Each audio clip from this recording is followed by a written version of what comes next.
ओम शुद्धवालः सर्वशुद्धवालो मणिवार्यसयास्मिनः शीतः शीतक्षोरः कल्पितमासनं हिमतले स्नानं च दिव्याम्बरं नानारत्नविभूषितां मृगमदा भोदाङ्ग्यतं चन्दनं जाते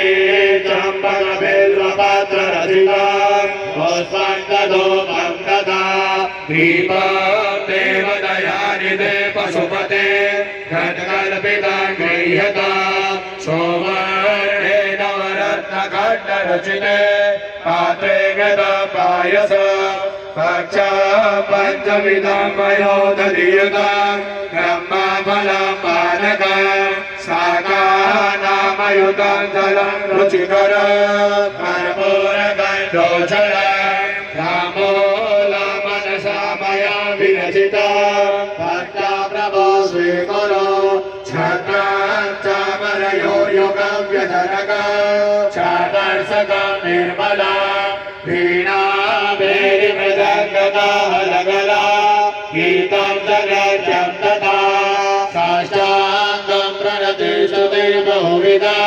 गीतसमस्तं मया सङ्कल्पेन समर्पिता तव विभो भोजागृहाण प्रभो आत्मा त्वं गिरिजामते सहचरा प्राणा शरीरं गृहा भोजा ते विषयो भवोगरजना